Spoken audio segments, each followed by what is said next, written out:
It has been a long time, but if you're new, if you're old, coming back to MLB family, it is almost time for another year of no money spent. We'll show you what we did last year. I'm gonna give you guys a few quick tips as well, how you can start your no money spent grind on MLB The Show 22. Let's first take a look at what we ended up with this past year. Now, I'm not one of those get max stubs, buy every card in the game sort of people. That's not really me. This is simply, and this isn't a, oh, well, I'm really good at the game and I played BR and I did this. And no, this was, I did all this playing, moments and programs and all that sort of stuff. And this is the team that we ended up with here. And we obviously have a lot left in sort of our binder here as well. And obviously it's a really good team. Now we're missing a couple of the cards and a couple sacrifices that I make along the way. Player of the month cards I don't really go after. We don't go after the big collection so much. And again, if you want to do that, that is totally up to you. But again, for me, it's not something I really go after and chase to do here. We see that the team we ended up with was really quite solid, and we can sort of see everyone that we have here. You know, we played all, most of the affinities. We were able to get a lot of these cards. I mean, like, we just have pages of amazing cards sitting here, just pages of amazing cards, right? And you can do this too very, very easily. And there's going to be a lot of really good no money spent series on MLB The Show as well. Like I said, some people are really big into investing. Some people are really big into, they're just really good at the game and they can get stuff done. I am not the best at this game. I won't even lie to you guys, okay? But my plan is obviously to start grinding whatever the free content they can give us is. Now, we will have a boost because we're going to try to play the game early. If you play the game early, you are going to get some form of content, stubs, packs, little stuff here, right? I'm not going to go out and start building a team. We're not going to go buy stubs. We're just going to play the game and get through it the way we can. Again, we still don't know all the information of what's going to be coming out there and the best way to attack things. But as we find this stuff out, I will obviously be giving you guys the reasons for every single thing that I'm doing. Now, there were a couple things last year that made stuff really easy. Team Affinity, and I even started late, okay? So that's why, like, some of this early Team Affinity stuff we didn't fully complete, but great ways to get going, play these things, complete these objectives, these missions, these tasks, right? And again, a lot of the stuff you can do offline, some you can do online. It really is just going to depend what you want to do and how you want to attack and spend your time. Again, normally it is time versus money, and if you're not spending any money, you need to spend the time, and that's where this comes into. So again, showdowns, conquests, all this sort of stuff. If this is still there, we'll obviously go in and try to grind all that stuff out as much as possible. One big thing, huge, this was huge for me, was moments last year, and a lot of it were the weekly tops now moments. And getting all these done and selling these cards at premium sort of prices. Now, the best thing to do is if you get a card and it sells for basically the minimum value of what the quick sell is, there's no reason to sell it, okay? Don't sell that card. Hold on to it, because by the end of the month or something like that, it could raise in price. Maybe it goes from you get a diamond card and it's 6,500 stubs, which is pretty close to quick sell of 5k. But if you wait, maybe it goes up to 10 or 11k, okay? So that's just a very basic thing. We got to imagine a lot of that's going to come in and down the line. So let's take a look at the marketplace here. Obviously, this is an end of the year marketplace, so things are a little wonky. But what we want to make sure that we are doing, if we are going to be investing in cards, and when I say investing in cards, I don't mean predicting upgrades. That's its own thing. I don't follow MLB that close to really know. I'm not going to be telling you guys, hey, I think this player's going gold to diamond. I will be following along the same path that others do who are smarter and better at that. But what I like to do, again, is a very simple principle. When cards come out, you can make sure and find that they will have a price increase. A lot of times, if you're investing in cards, you want to invest in them when they're minimum prices.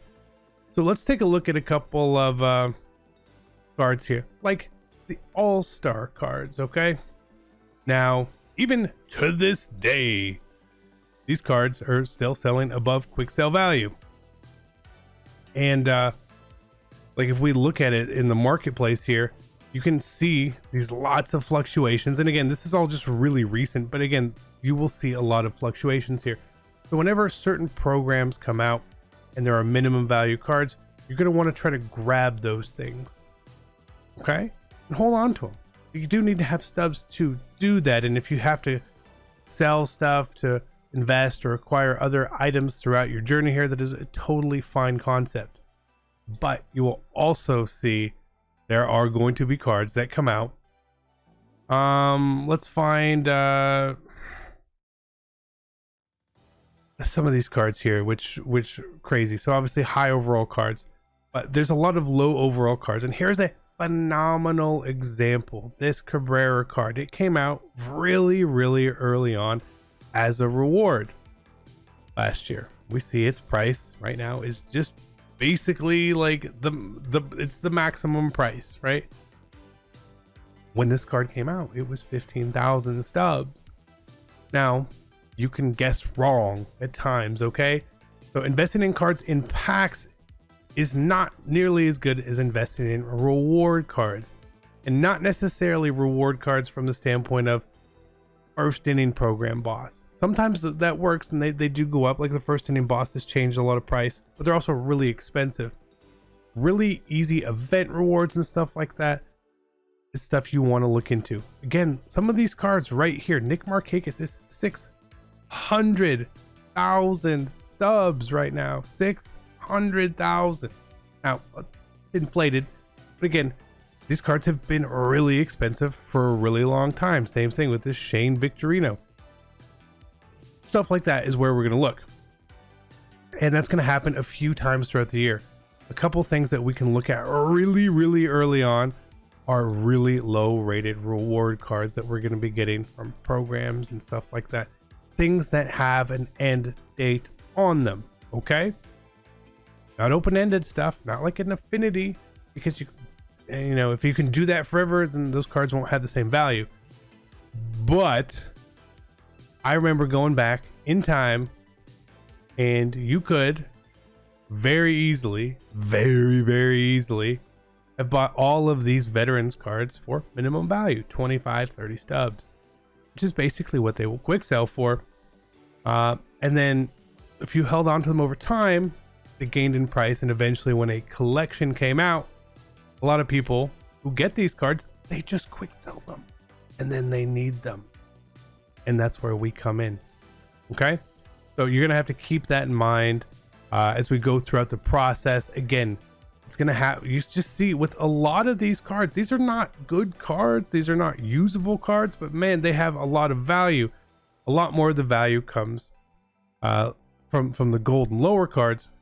But even this Roberto Clemente card, which was free in the store on day one last year, did eventually go up in value. If you would have held it for a long time, and you would have had to hold it for a long time, it eventually would have paid off tremendously. One thing that happened a lot last year was BR cards significantly rose in price very early on cards. Again, this is another example here where it did that, but again, you need a lot of stubs to do something like that. What we also want to do is not really open a lot of packs. You know, it sounds pretty basic, but don't open a lot of packs. Other things you can look at here are going to be random equipments that will come throughout the store. Most of the times it's going to be diamond stuff, and it's not the good stuff, right? It's going to be really random stuff, really random stuff that will come out. The ice cream bat skin, the Fernando Tatis socks. Let's see if we can find that here. Slot socks, right? So even today, there are more there. Armed Forces socks, 4th of July socks. I know this is a long time away, but when stuff like this comes out, it's going to be really expensive to start. And then the price is going to absolutely tank. And if you can start getting these items at around the minimum quick sell value, which is 1,000, hold on to them. Okay, this is where we're gonna make a lot of our stubs. We're still gonna play the game. We're gonna grind out. We're gonna try to get cards that way. But a lot of the way that we want to make our stubs is doing stuff like this: low risk or no risk investments. It's the same thing I talk about in Madden when we get limited editions that quick sell for the amount that you can buy them for. Rentals. These are basically rentals, and think of it that way. Again, you just need to know and understand that you're not going to have these opportunities all the time. So when this opportunity does happen, oh, it's going to be nice. And I will try to identify those opportunities for you guys as we go throughout. Again, this is obviously MLB 21. 22 comes out this week, and we will start to cover it probably starting on Friday, would be my guess. Couple episodes a week. Anytime I see an investment opportunity, anytime I feel like this is what you should be doing, we'll be covering some of that. I saw some people say we should do some more gameplay. Again, I'm not really good at the game. I just enjoy playing it. So maybe we'll do some more gameplays if we start to play seasons and all this sort of stuff. Yes, we will cover and do stuff that way. But again, I'm not trying to go for 12-0 MBR. I'm not trying to go for World Series or anything like that. That's not my thing when it comes to MLB. I just really enjoy the concept of how they lay out the content. And I enjoy just collecting it for the most part. I really do. I'm excited to take this journey with you guys. I hope you guys are excited as well. If you're here for MLB 22 content, make sure you hit the like and subscribe and do all that sort of stuff. We'll see you guys soon. I'm out. Peace.